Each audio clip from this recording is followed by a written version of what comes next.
नमस्कार welcome to my channel S two education. आम पूर्व भिडियो रे उद्भिद जगतर श्रेणी विभाग विषय पढ़ी थे। आज उद्भिद जगत विषय रे सविस्तृत आलोचना करबा। उद्भिद जगत को इंग्रजी रे प्लांटे बोली कहा जाए। एथिरे कौन कौन रही थाए आम ए विषय आलोचना करबा। कोषर भिन्नता, शरीर गठन, जल परिवहन और बीज धारण क्षमता अनुसार उद्भिद जगत को विभिन्न विभाग रे विभक्त करा जाय थाए।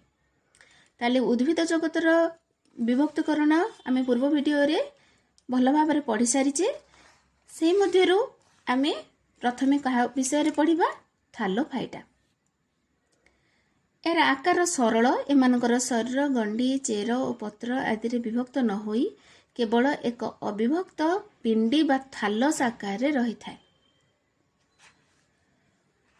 ताले एमानकर आकार सरल, शरीर गंडी, चेर और पत्र आदि रे विभक्त न होई केवल एक अविभक्त पिंडी बा थालस आकार रे रही थाए। ताले ए जो थालस कौन, ई थालस रही थिबारु याकु कौन कहा जाए थालोफाइटा। ताले जेउथिरे कांड,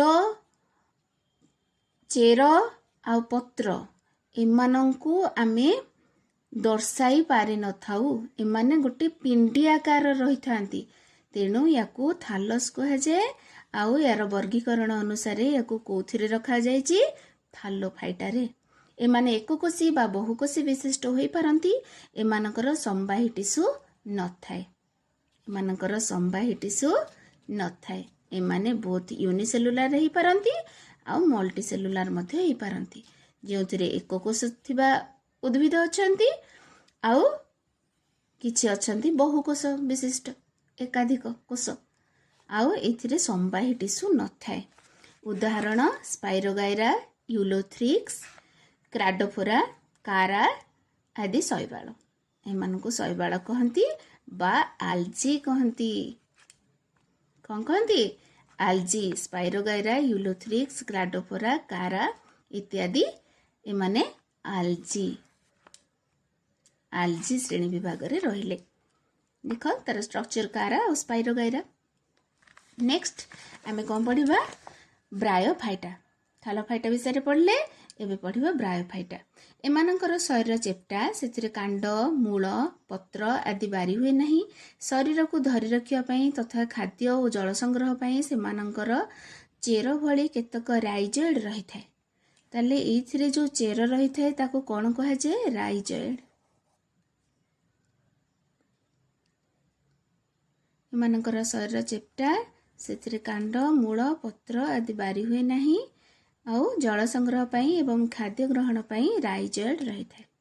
उदाहरण मस, फ्यूनेरिया, मार्कांसिया, रिक्सिया इत्यादि। देख मार्कांसिया और फ्यूनेरिया रो स्ट्रक्चर चित्र केमती दिया जायछि डायग्राम देख। तापरे पढ़िबा टेरिडोफाइटा। ए प्रकार उद्भिदर कांड छोट किंतु पत्र और मूल थाए। एमानकर संवाही टिश्यू थाए। पत्रर पछपटरे बिंदु भली स्पोरांजिया रे स्पोर तयारी हुए। ताले टेरिडोफाइटा रे कौन ही थाए? ए प्रकार उद्भिदर कांड छोट किंतु पत्र और मूल थाए। एमानकर संवाही टिश्यू थाए। पत्रर पछपटरे स्पोरांजिया रही थाए बा बिंदु भली स्पोरांजिया देखा जाय थाए। सेथिरु कौन तयारी ही थाए? स्पोर तयारी ही थाए। उदाहरण मार्सेलिया, फर्न इत्यादि। थालोफाइटा, ब्रायोफाइटा और टेरिडोफाइटा रो नग्न भ्रूण को स्पोर कहा जाए। ताले नग्न भ्रूण को कौन कहा जाए? स्पोर कहा जाए। एही उद्भिद गुड़िक निम्न धरणर। एमानकर फूल, फल बा मंजी न थाए। एमानकर फूल, फल बा मंजी न थाए। एमानंकु क्रिप्टोगाम उद्भिद कहा जाए। कौन कहा जाए? क्रिप्टोगाम। एमानकर फूल, फल बा मंजी न थाए। अपर पक्षरे सपुष्पक उद्भिद को फैनेरोगाम कहा जाए। एमानकर बीज बा मंजी गुड़िक नग्न अवस्था अथवा फल मध्य आबद्ध होई रही थाए।